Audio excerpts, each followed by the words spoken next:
Okay, let's get started. Welcome to today's presentation, Better Together, Keys to Creating Collaborative, Efficient, and Effective Intensive Intervention Team Meetings. Now I'll turn it over to Sarah Benz to kick us off. Hi, welcome again.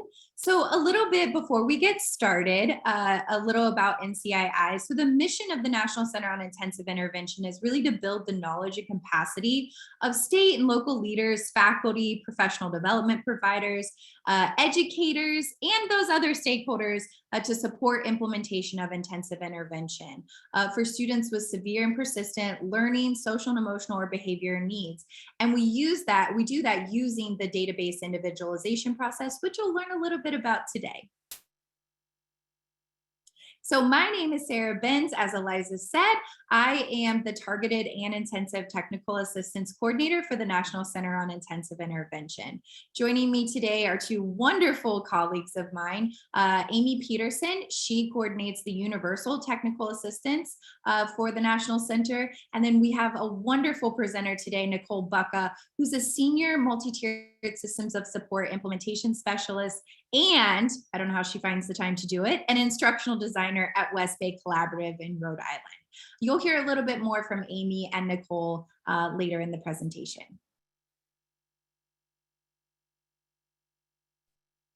So now we want to hear a bit more about who's in the room. So we'll launch a quick poll to see who's joining us today.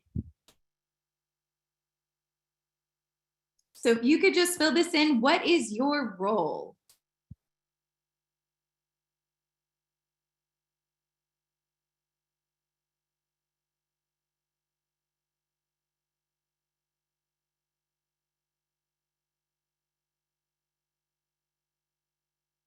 Wonderful. It seems we have a lot of different people in the room with a lot of district and school administrators. So welcome. And if you marked other, feel free to drop in who else is in the room. We actually have one more question for you.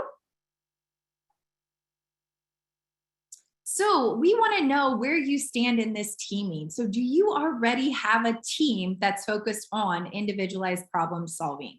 And you can see the various answers there. Yes, sort of, no, it doesn't really apply to you. Great. So this is why you're all here. Most of you sort of have a team. So welcome to everybody that's here, and we're going to go ahead and get into the content piece. So really today's objectives are multifold. So we are here to understand how teaming structures support DBI implementation. We'll do a little bit of talking about determining some steps that you want to complete before, during, or after an intensive intervention meeting. We'll throw you some resources that'll help school teams to be able to facilitate those meetings, and then be familiar with ways to improve the teaming efficiencies that you sort of already have in place. So we're going to start out, what is data-based individualization and why is teaming even important? So as part of any multi-tiered system of support, there are multiple teams that play different roles across those tiers. Today, we're really going to be zooming in on what we call the intensive tier, or here at the NCII, we call it tier 3 sometimes. So the key questions that you want to answer through this teaming structure: are the intensive supports really meeting the academic and or behavioral needs of the students with intensive intervention? Well, also the roles and responsibilities are a bit different in this one, where you're really developing, planning, supporting the implementation and monitoring of the tier 3 programs. And then the data sources are a little bit different, as well as the frequency in which you collect the data. So again, we're kind of zooming in, and understandably so, into that intensive intervention bucket, that tier 3 teaming structure. So what is intensive intervention? Intensive intervention really addresses those severe and persistent learning and behavioral difficulties. It's driven by data, and it's characterized by an increase of intensity and individualization as you get deeper into the process.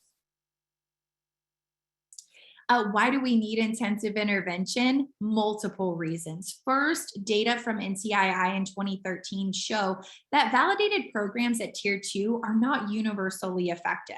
There's still about 3 to 5% of students that are going to need more than tier 2 intervention.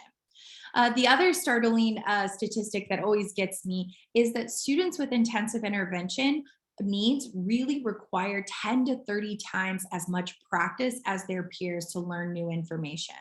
And then for students with intensive intervention needs that have co-occurring academic and behavior needs, they're the rule, not the exception. So you're really talking about a group of students that needs more support, more opportunities to respond, and have both academic and behavioral needs.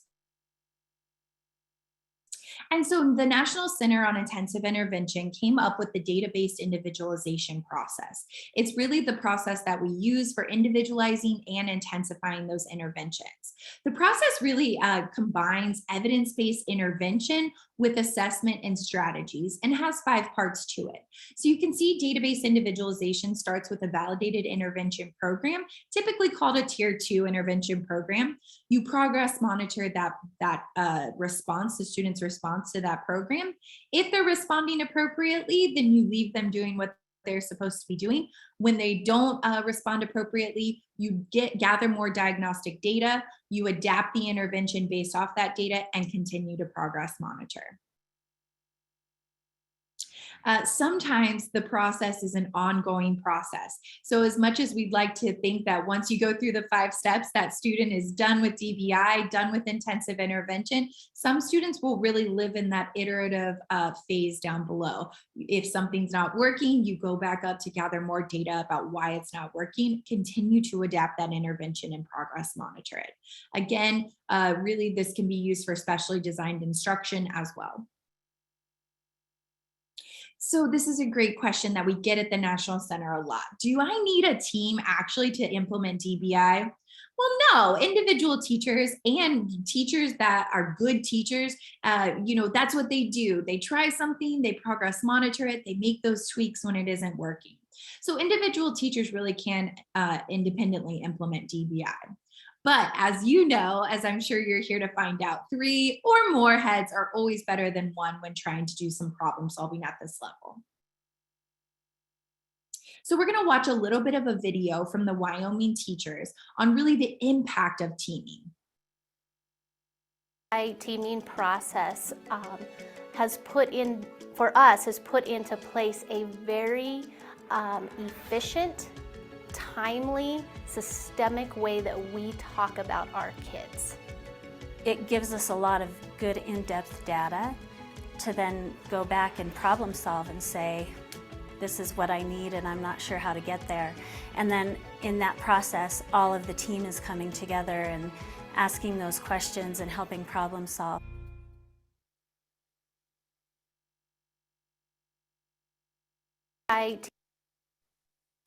So that was an example of efficient teaming and the benefits of that. But as you come here today, and most of you have, all teams are not created equal.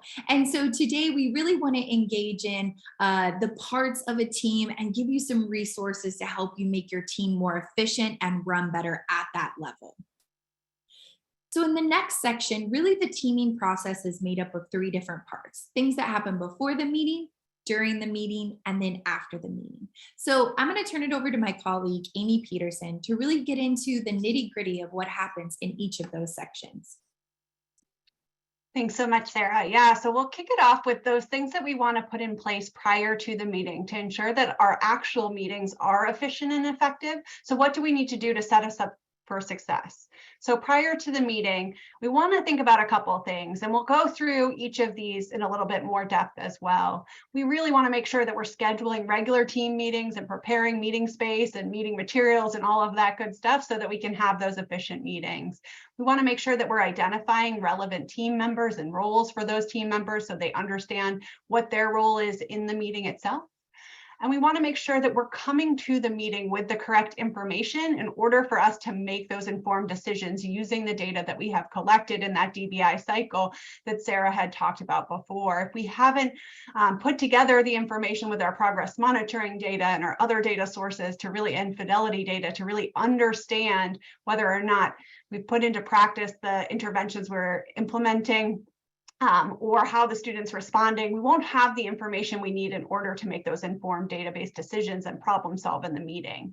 And one other thing that we would encourage folks to do is think about developing that initial hypothesis even before the meeting, so that you can spend the time in the meeting confirming that hypothesis and developing the plan.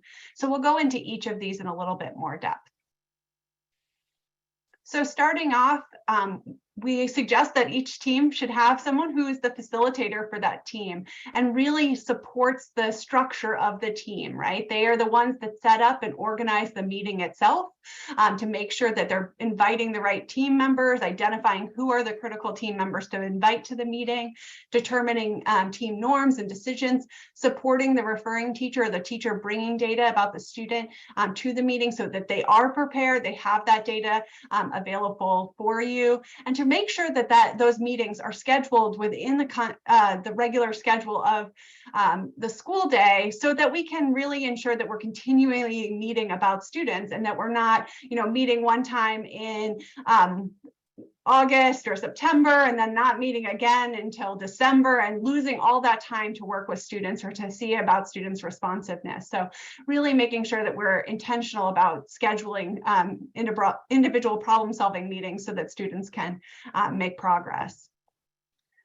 So in addition to thinking about kind of as the facilitator, thinking about who do you need to invite, you need to think about kind of what are the key roles for the meeting itself. And so we suggest these couple roles that are up here on the slide. This doesn't mean that these are the only roles that you might have on your team. You may adapt it. You might have slightly different names for these different roles or considerations. But we found in working with sites that this was really critical to make sure that you have someone who's the facilitator, someone who's going to explain the purpose for the meeting, set the meeting structure, invite the relevant team members, as I mentioned before, really providing that background information and keeping the meeting on track throughout the meeting itself. We also have the referring teacher, or the teacher that has been working with that student. That could be the interventionist or a special educator, or someone else who is working with the student on an ongoing basis, collecting that data and making decisions about the student's responsiveness to that data. They are the person who's responsible for bringing that information to the team to really problem solve around.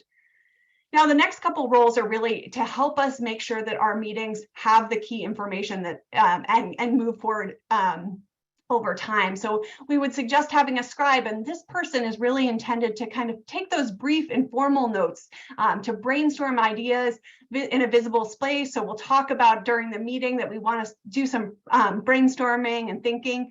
And so that person might be the person who's responsible for writing those ideas up on a whiteboard or on a computer screen that's being shared, something that we can see kind of as that team to make our decisions going forward. And then we would suggest a timekeeper, and that's the person who's really keeping us on track during the meeting, right? We've all been in meetings where there's a nice agenda that has been laid out, but over time, we lose track of our time. We spend a lot of time on one section and we never get to the last section. So that timekeeper is really responsible for keeping us on track during the meeting so that we can make sure that we're covering all of the key information that we need to during the meeting. And then finally, we want to have a more formalized note taker as well. We know that for intensive intervention, particularly, that we're going to need to document what our decisions are about the changes or intensifications to the student's individual plan in order to then be able to implement that with fidelity going forward. And so if we're not taking clear notes during the meeting about what we have decided as a team and come together with our plan, then it's really hard for us to put that into practice after the meeting, right? So the more formalized note taker is more intended to make sure that we're getting that information clearly documented so that we have that information to move forward. So again, these are just examples of some of the team roles. And then on the next slide, you can see some different kinds of potential team members that might fill some of those roles. Now, we know that depending on the student's needs, that might look a little bit different. For some students, we might invite a reading specialist because they have some challenges with reading. For others, we might be talking about a behavioral specialist or school psychologist or a school counselor or someone like that. We really want to make sure that we have people in our team that know the student really well and can really think about what the student needs. And then also people that understand data well, that really can help us understand what the data is telling us. And then those that can help us with informed decision-making and having decision-making authority. So you'll see, for example, an administrator up here, and we need to have someone who has that decision-making authority, because if we're making choices about intensifying the student's plan or adapting the schedule or something like that, that might take that authority figure in order to help put that change into practice. We want to make sure we have them at the table so we can make those decisions in real time, rather than having to go then check with somebody after the meeting in order to see whether or not that's possible. You'll also see on here, as much as possible, we want to engage with the parents and families to help with this intensive intervention teaming processes so that we can make sure we have their voice at the table. We know that's not always realistic or appropriate, but as much as possible, we want to make sure either to invite them to share information ahead of time, and Nicole's going to share a little bit about some strategies for that, or to engage them in the meeting themselves and to make sure that they're prepared for that engagement as well. So again, it will look different depending on the type of student needs, but we want to think about kind of these different roles and responsibilities for potential team members that we might invite to the meeting.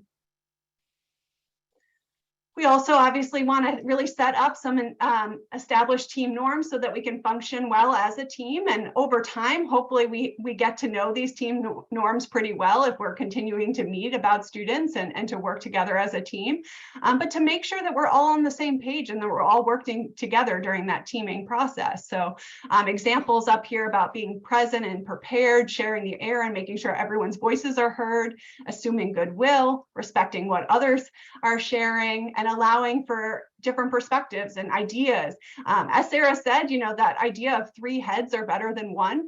Our whole purpose with teaming is to be able to see outside of the box or outside of the ideas that we might have in order to see how we might best support the student. So in thinking about how do we make sure that we're hearing all the different voices. So those are just some examples.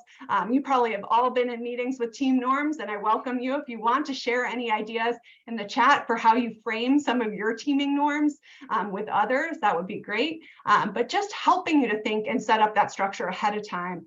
We know that that kind of work might take a little bit longer on the front end. So in the early parts of the year when we're establishing our teams, we might need to spend a little bit more time on this front end stuff with establishing team norms and the team dynamic and so on. And then hopefully over time, that gets more a much quicker kind of review of what those norms are. We're really comfortable with what they are already, and so we don't need to spend much time there. But we might need to revisit it if we're having some challenges with our team dynamics or whatnot.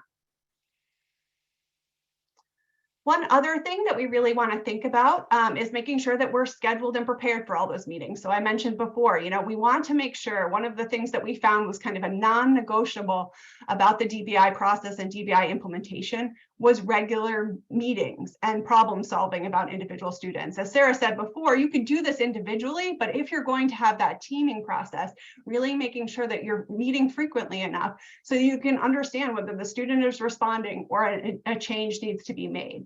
So that's something that we really want to think about as we schedule our meetings over time. If we put them into the calendar in advance, the likelihood is that we're more likely to do that and actually hold the meeting than if we kind of just try and do it on the fly each time. We all know how our calendars fill up and how much other things are on our plates. So this will help us to really ensure that we're holding sacred time for those meetings for individual problem solving, and that they're not subsumed by meetings around kind of school-wide data exploration or grade level band exploration, both really important, as Sarah was talking about before, with the different levels of teaming meetings and structures, but we also want to make sure that we're protecting time for that individual problem solving. You might want to think about leveraging existing meeting times. We have seen schools that have data days, you know, where you're meeting across a day and having individual time throughout the day for specific students to problem solve around students. some before school held meeting time for individual problem solving meetings. Others, it was after school or so on. So you can think about some different structures and schedules for how you fit that into your work, but making sure that you're setting that up in advance. And then one other idea is just to make sure that you're using standardized meeting tools. And we'll share some tools that we've developed in the center and piloted and refined over time with our sites that we've worked with for agendas and participant guides and student summary information. But it's really important that we have those standardized tools, that we're implementing the same kind of structure over time, because people become better at teaming if we have that consistent process and approach. If we're constantly changing what our agendas look like, what our structure looks like, or people don't understand what their roles are in the meeting, it's much harder for us to fully engage in that meeting. So we have seen, it gets, when we talk about the meeting structure that we'll propose and talk through, when you initially look at it, you're like, I don't think this is possible, or I don't think this is feasible. But as teams become better at teaming and have that structure and time to practice that teaming process, you'll see how those Wyoming educators were really able to kind of use that process in order to improve and find a lot of benefit from their teams. So one of the other critical things that we need to do before the meeting, particularly for the teacher that is bringing that student to the meeting, who is responsible for collecting data about that student over time, working with that student around intensive intervention, is the student summary information. And this can look different depending on your context. We'll share a resource that we have developed through the center to help kind of summarize and collect all that information to bring to the table. But it's really a time to put together all of the data that you've already collected on the student. Their student progress data, the fidelity data that you might have collected, any additional data sources, interviews that you might have had with the student, with the parent, with other educators that you've worked with, in order to really understand kind of how the student is doing, so that we can use that information in the meeting to confirm why the student might not be responding, and then to make decisions about what we need to do next. So we suggest, summarizing all that data, bringing that data together ahead of time, and hopefully being able to bring it together far enough ahead of time that you can send that out to the team so that they can, do a little bit of synthesis and processing before the meeting. We know that schedules don't always allow that, or your structure and all of the competing priorities, but as much as possible, if we can kind of do all that pre-work prior to the meeting, we can maximize the time in the meeting to really do that problem solving together, rather than trying to find, where's this student's graph over here? Where's this data over here? Oh, somewhere in my folder, I have some data about the student here, and it's much harder to process, right? So kind of trying to summarize all that information. And one of the other things that we would encourage the teacher to start doing is really thinking about what's their hypothesis, their initial hypothesis for why the student's not responding based on the data that they have and have looked at as they're summarizing that information. So they can propose that to the team. The team can identify whether or not that seems correct or not, ask some questions, clarifying questions. We'll talk about that in a minute as well.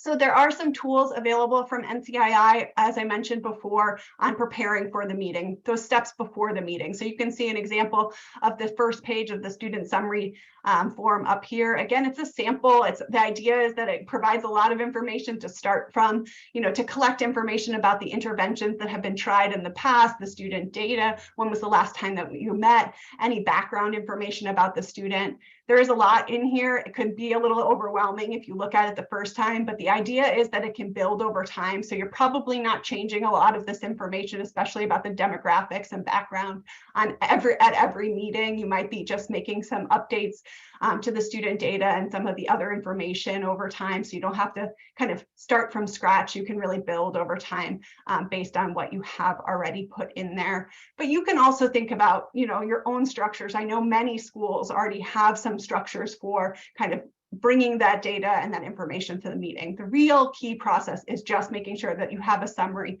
you bring that data to the meeting so that you're prepared to have the conversation.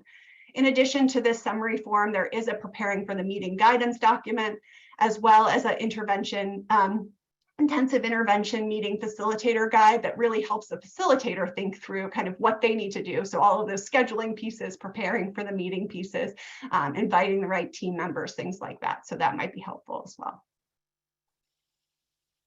So that's all before the meeting, but then the bulk of the work actually happens during the meeting, right? So we've scheduled the meeting.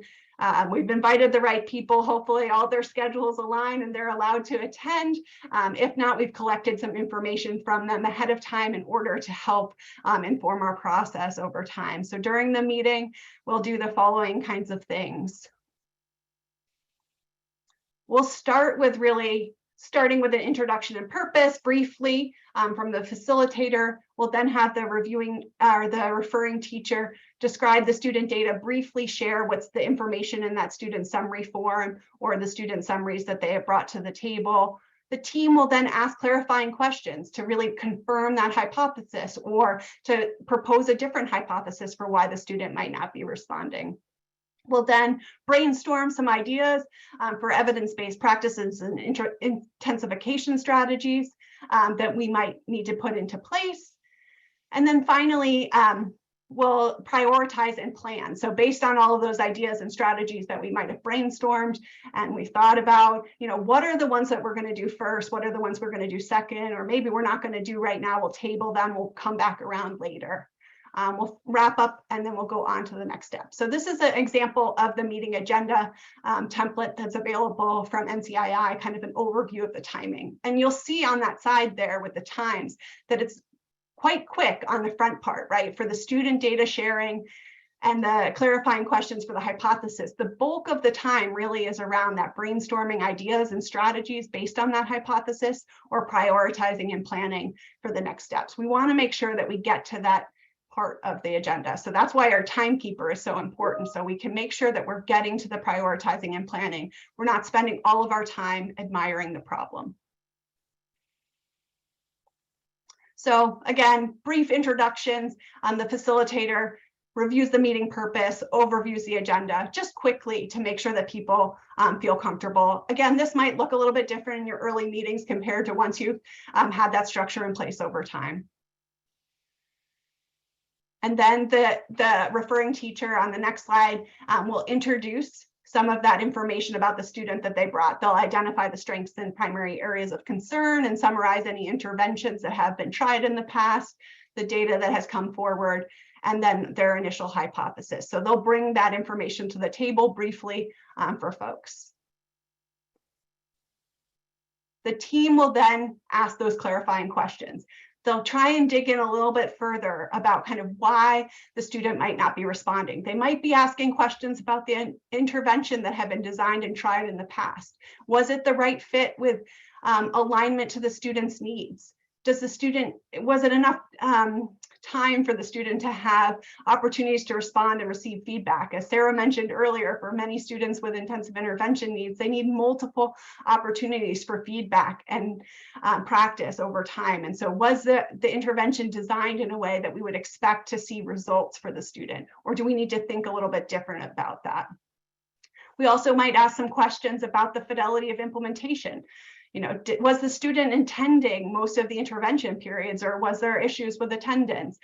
Did we have like a lot of snow days during that time? It's hard to think about snow days now, but as we get into the winter months, were there a lot of snow days that interrupted intervention time or assemblies or fire drills or other activities that kind of pulled either the educator who's delivering the intervention or both the educator and the student out of that intervention time? Were there issues with engagement in the intervention or other areas that you might need to think about as we're thinking about our work going forward? And then also thinking about the students' background needs and so on, and how they might help us understand what the student might need us to do a little bit differently. So we have this handout here you can see on the screen, clarifying questions to create a hypothesis that provides some just thought-provoking questions that could help you to start thinking about kind of how to ask some of those questions during the meeting.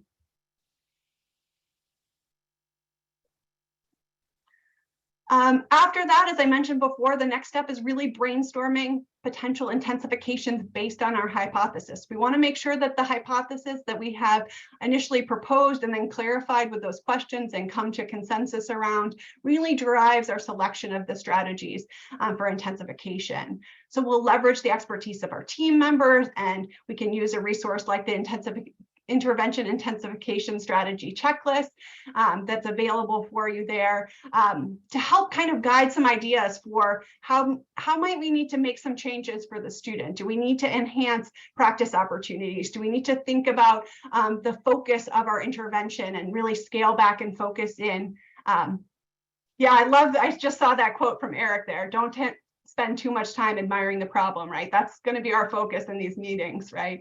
How much time can we spend on this planning and proposing pieces? Yeah.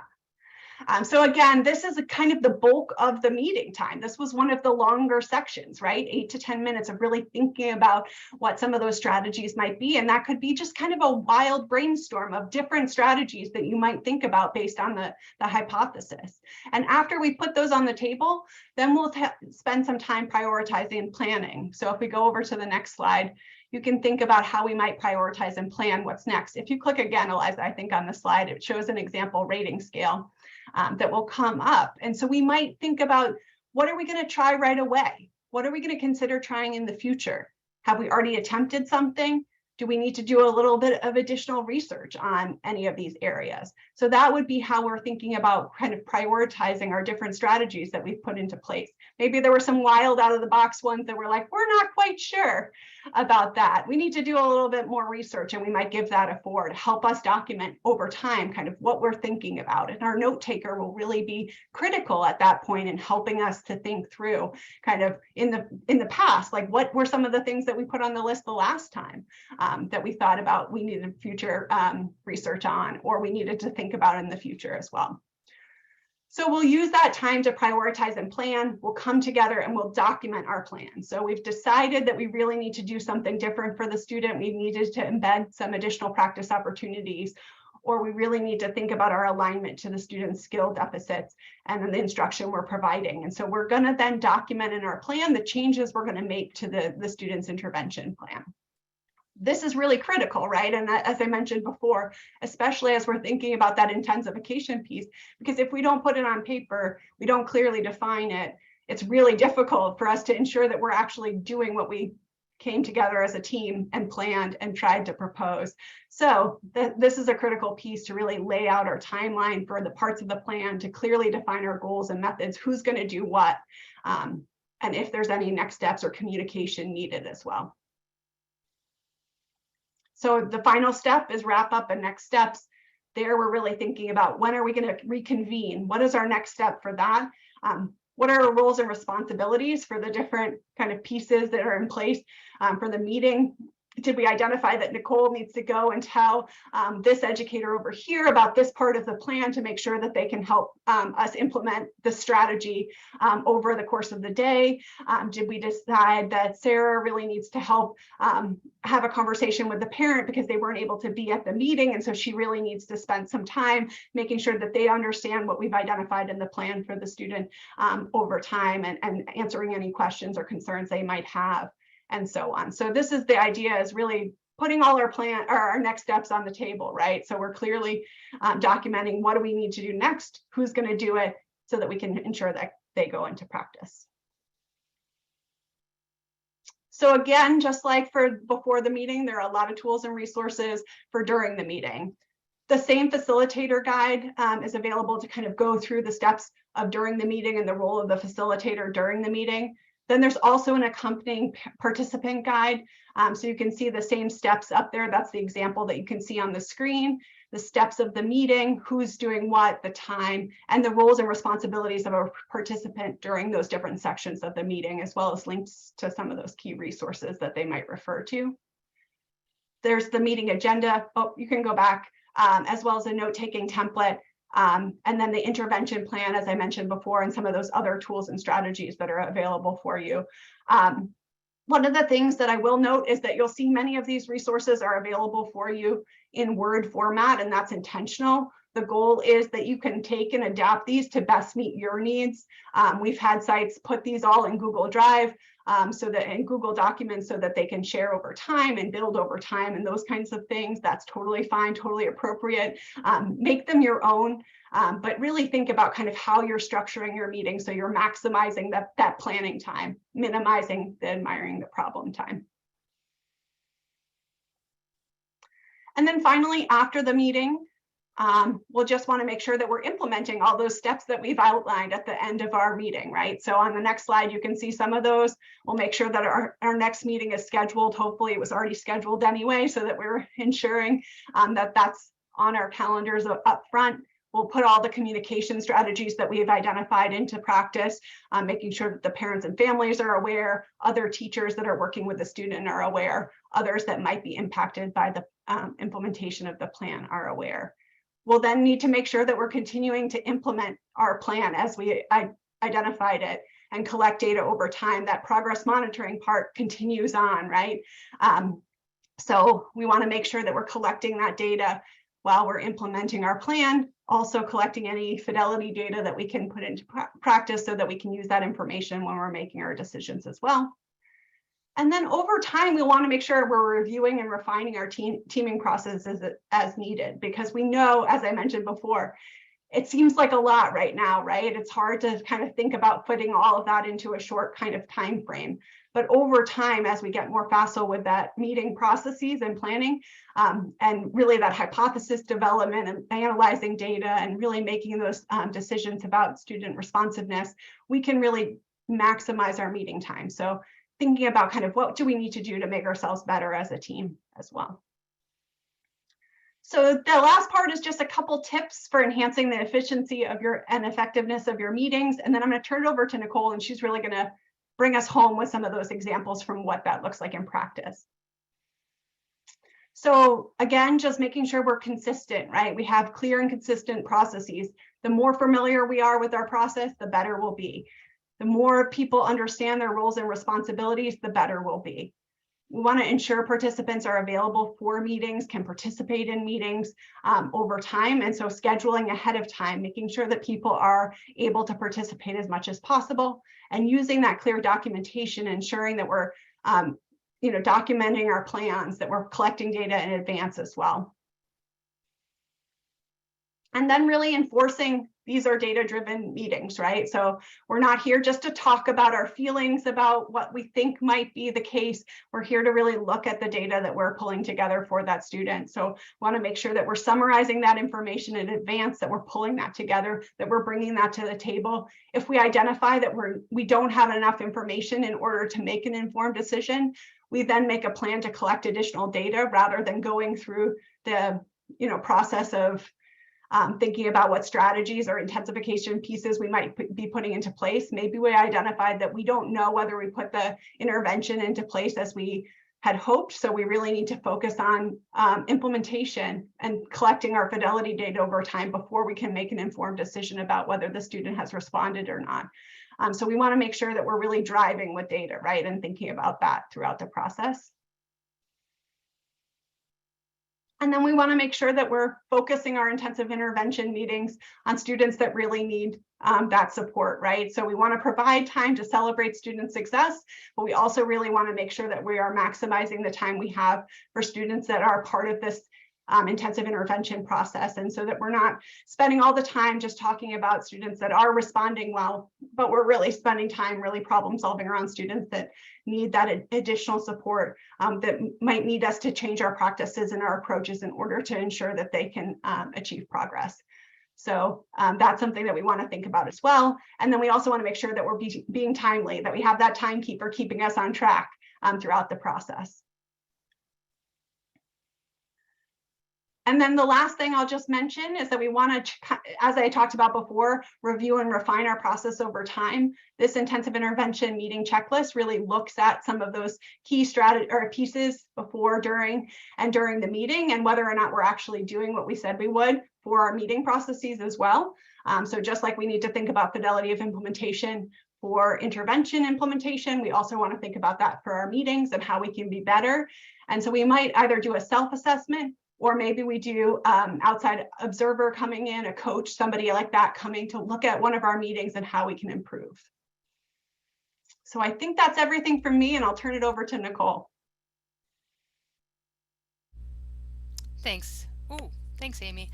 So, hi, I'm Nicole Bucka from Rhode Island, and Rhode Island has had the pleasure and honor of being a National Center on Intensive Intervention technical assistance state since its first inception. And the last round, we were focused on state scale up. So you see before you right now our platform for training professionals across the state of Rhode Island. It's called Bridge RI. It's the home of MTSS in Rhode Island. And on our platform, we have a course. We call it a course, but really it's a training. And this is our Tier 3 training for systems to support the adults in teaming. And so basically, if you think about what Amy just described, I'm tasked with how do schools make it a reality? And not unlike students, of course, adults are faster and more able to pick up things relatively quickly, but I can't just be like, here's a dozen tools and go do it. I have to sort of scaffold and baby step, and we have to do the I do, we do, you do. And so that's kind of what I'm showing you here today. And I'm sharing with you what I've learned from supporting hundreds probably of schools and professionals in doing this work. If I could go to the next slide. So one of the first things I've learned is that when we're looking at meeting roles, okay, a lot of times when I come in, they already have a team, they already have roles, and I'm asking them to either add new roles or consider how they're using those roles.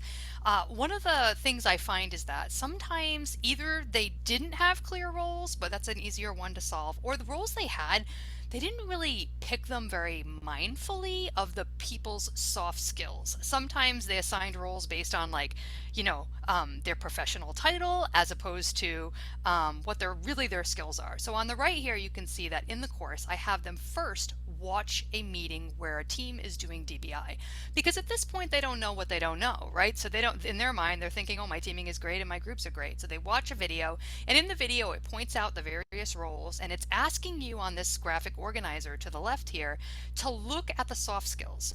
Look at what somebody has to be good at to do each of those roles. So for example, are you comfortable interrupting someone who's speaking? If you're not, the facilitator is probably not a great role for you.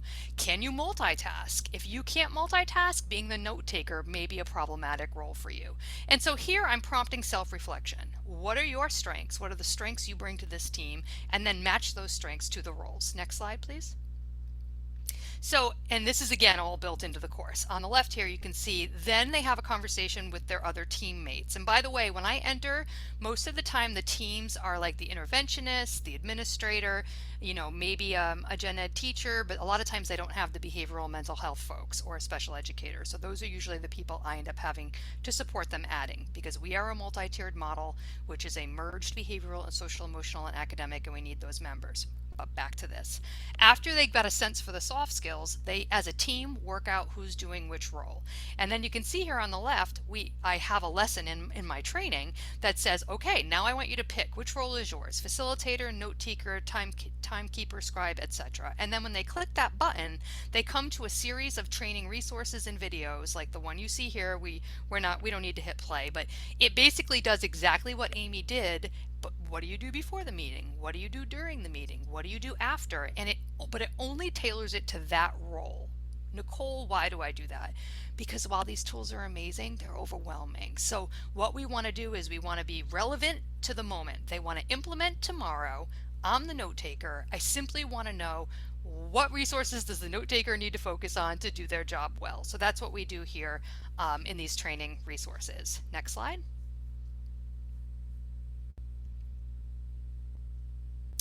Something else that I've come to learn is that in addition to having meeting roles, facilitator, note taker, etc., each person on the team has a professional role. And I know that this might sound really strange, but you're just going to have to trust me on this. Whether they're a special educator, whether they're the school psychologist, whether they're the English language learner or TESOL specialist, those kinds of things. Sometimes in the course of, I think that there's a couple of reasons why this might happen. I think that sometimes in the past, we've been invited to meetings where we were kind of like token people. We didn't really know our role. We were there, but we were like, what are we really supposed to be doing? Or maybe we didn't understand the meeting, so we were just sort of hanging back until somebody needed something.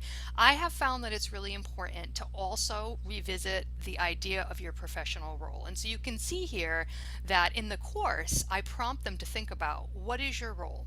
What professional expertise do you bring to this team? And what is it that when we're engaging, every one of us actively, there's no tokens, nobody in this room is just sitting there hanging out. We are all actively helping the student we're wrapping around.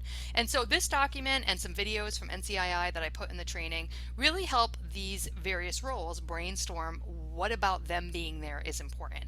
And I can't explain it any other way but to say, like, I've seen DBI meetings where the special educator's there, but like they don't seem to think, they're not sure. I shouldn't say they don't think. They're not sure what their role is supposed to be. They're like, it's not an IEP meeting, so am I supposed to say anything? And so I have just found that this is really helpful. And again, anything in this course, it says that the templates before you that you see here, they're not like black and white, this is how it always is. They're meant to prompt your team's thinking so that you guys understand why you're there. Next slide, please. Okay, and then in the course of us implementing, Amy had shared with you the meeting checklist. We adapted the meeting checklist. It's actually not a huge adaptation. The only reason it looks visually a little different is because of our platform and some branding. But we use the meeting checklist as a continual improvement of efficiency as our team. So they can use this tool right here, either self-reflecting, right? At the end of the meeting, they could just stop and everybody could rate, did we do this? Did we do this? Did we do this? And then basically, how did we do? They also use it where I join the meeting and I do not participate. I actually just track the meeting checklist here and take notes to debrief with them later. They can also videotape themselves if it's an online meeting and check their, have somebody review it afterward. But the point of the matter is that we do this periodically, and this data tells them as a team which parts of the DBI process they do well and which parts we need to focus on for improvement moving forward, because we're not going to be perfect at it at first. We're going to get better and better and better. So I find that this metacognition about how we're doing is a really important piece of feedback, and it helps the team really. So if we can go to the next slide. And in the course, again, remember, I'm working with adults, and even though that tool seems great, like, oh, that's, we can do everything with just that tool. Adults, like students, need practice. They want practice, right? Some of you are probably those adults. So in the course, the training, I have videos of Rhode Island schools, and I'm actually implementing now so that I'll get more videos. People are a little shy at first, where I show Rhode Island schools implementing, and then questions pop up from that meeting checklist. Hey, did they progress monitor with a valid and reliable tool? What do you think? And then when you click the answer, it's not a score quiz, you failed. It's just feedback. Yeah, that was a little unclear. Maybe, next time she should say whatever. And as the course has them practicing, they get stronger and stronger at understanding what the quality teaming looks like. Next slide, please. In Rhode Island, we are firmly invested in parents, families, and students themselves being equal team members. So part of, one of the tools that we created was, because the professionals really loved the agenda so much, clear steps, clear time, clear who's responsible, we created a direct parallel version of the initial meeting agenda and progress monitoring, etc., for the family and student, and we made translated versions into the most common languages in our state. And so I'll put it to you this way: we had a baseline meeting with a parent where the parent came to a team meeting when they hadn't been trained yet in DVI, and afterward I said to the parent, how was this process for you? And the parent said, kind of all over the place. Like, I feel uncomfortable. I'm not really sure what just happened, and I'm not really sure what's coming as a result. And I think that's a fair reflection, don't you think? After we trained the team in DBI and the parent returned with this agenda that you see in front of you, they said it felt clear. I understood what was happening, I could engage, and I understood where we're going next. So don't underestimate the power of a family student agenda. And then by the time that students are old enough to engage themselves, I strongly encourage, if you can talk to the student. If not this, then at least maybe ahead of time, just talk to the student and then bring that information to the meeting. Next slide, please. Finally, we all know that if you're trying to respond to student need in a timely manner, sometimes you can't schedule and get it at a time that the parent can attend, the parent or family member, or even the student for that matter. That's just reality. You know, if we need to move quickly, schedules are complicated, you know, and that happens. That's why in our course we say that does not end our obligation to empower and engage families. So at a minimum, if the parent can't attend during that scheduled time, or that, you know, it needs to be quicker because it's really urgent, this is a guide that we put together for the professionals to make phone calls. And, you know, everybody wants to engage the families, but I found a lot of professionals reticent to make family phone calls. I think that they've had bad experiences. It wasn't really a part of their pre-service, and they don't really have a lot of guidance. So I put this together on using research into best practices. So you can see on the left, it talks about how we never want our first phone call to a family to be about a challenge, a problem, a struggle. So, you know, it talks about how we really want to make sure early in the year we have formed some routines and baby bite-sized pieces to reach out to parents proactively.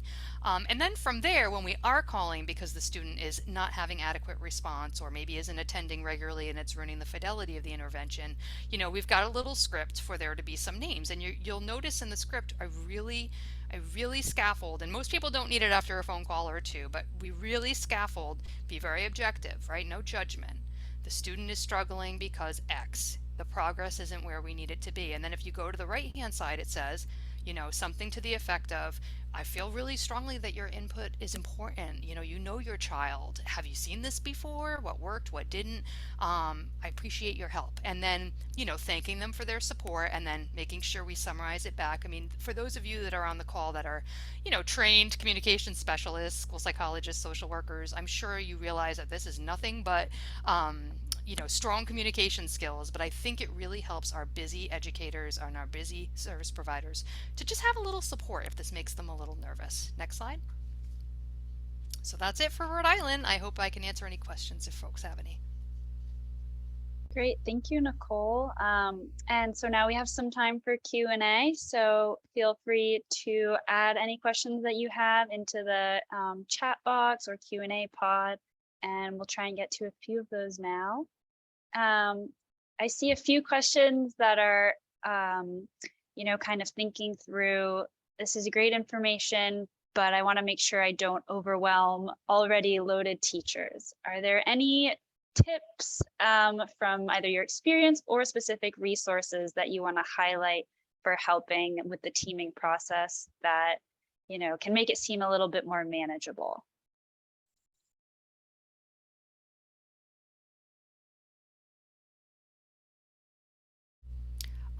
You know, everybody, others chime in, please. I very much agree with you. I think the way we do it in the course tries to be, the training on Bridge RI tries to be very mindful that even when educators do want to acquire the teaming skills the way it's described here, even the course has to be baby steps. And those sections of the course are like, here, do 10 minutes here, right? Try that out. Do 10 minutes here, try that out. So I would say break it into baby steps, practice in small parts. In our technical assistants, we tend to start with the people for whom teaming is already a part of their job description, like interventionists and specialists. While we bring in a gen ed teacher, we typically target a pilot grade level. And then we make sure that while we're piloting at a certain grade level, so we're not overwhelming the gen ed teachers, we start with a teacher team or a team that is like the early innovators and they want to do it. We make sure we're periodically sharing out to the faculty in what I call planting seeds, right? Where we're saying, you don't need to implement tomorrow. We're not asking you to do anything tomorrow. We're just sharing with you. And usually the first gen ed teacher or teachers, if it's a team at the middle level, is loving it. And usually they're saying things like, oh my gosh, we are so much more efficient, and we get to a conclusion and it's really helped me. And then what happens is that buy-in, they start asking us for the work. Yeah, and I think one other thing that I would just note too is, especially for the interventionist or educator who's bringing the data, right? The person that's summarizing that information, developing, you know, their initial hypothesis as they're thinking through that process. If you have, you know, coaches that are supporting your implementation of intervention, or you have someone in a facilitator role that's supporting that work, there might be more need for, as Nicole said, some additional hand-holding and additional kind of support early on, right? Because people are, moving a million times a minute already with so many roles and responsibilities. And so just making sure that you're understanding how best to compile that information in a usable way so they can bring it to the meeting. That is really something that can be helpful to kind of, as you mentioned, starting small, focusing in, just really getting some of that, bringing the right information to the table so that you're not spending the time just talking in circles when you're at those meetings themselves. And I think, thinking about like just putting into place some of those roles and responsibilities slowly as you're doing this work, I think that can be really helpful. I would not throw every tool that I mentioned probably at people to start, right? You might spend a little bit of time looking at what's available, looking at what makes the most sense for you. If you already have systems in place, thinking about kind of, are there pieces that you can put into your system that is an adaptation based on some of these tools and resources to help enhance the structure? Don't throw out your current processes to just throw something else on people, but really kind of make that a lived experience for them. I know many of you have data systems that have intervention plans in them and other things as well. So I want to make sure that those pieces are, you're not feeling like you have to do more or different. Yeah, definitely. And I see one other question here on adaptations for high school meetings. Nicole, did you want to speak to that a little bit? Sure. You know what I think is really surprising? This works great for high school meetings. I mean, I implemented K-12. I mean, I think, what do I think about what's different when I implement at high school? High school tends to not have the foundational infrastructure that I'm needing when I come to a building. Like, they don't have use of entrance decision rules for interventions the way that I might want. So for me, what I tend to do is to take whatever teaming currently exists. So in our state, we tend to have a lot of very reactive SST meetings, student support team meetings, and they tend to be very like early warning indicator, course failures, absences, suspensions, behavior, that kind of thing. And I say, you know what, if that's the meeting that you have going on a regular basis, guidance counselors, administrator, SRO, whomever, I'll say, okay, let's start there. I mean, it's not really where, normally in middle and elementary, I can start from reading and math interventions and work on that more academic lens. By high school, I tend to end up working with SST teams first, but it doesn't take long before they're like, our IEP teams should do this and our interventionists should do this. And, yeah, so that, I don't know if that answered the question, Jade. I hope that I was helpful there. Yeah, I think that was some helpful tips. And I think that's about all the time that we have for questions, but feel free to email any of our presenters with lingering questions or reach out to us at ncii@air.org. And I just want to remind folks where they can find all these great resources that have been shared at intensiveintervention.org and mtssri.org. And then also to let folks know about the NCII teaming module that can be accessed through our online learning management system. And then finally, I saw that Amy put in the chat, we have a link and a QR code to a short survey where you can share any feedback that you have on this webinar or suggestions for future webinars here. So we really appreciate any feedback that you have. And just want to thank everyone for joining us today. And a special thank you to Sarah, Amy, and Nicole for all of the helpful information shared. And a recording will be available on our website shortly. Thanks, everyone.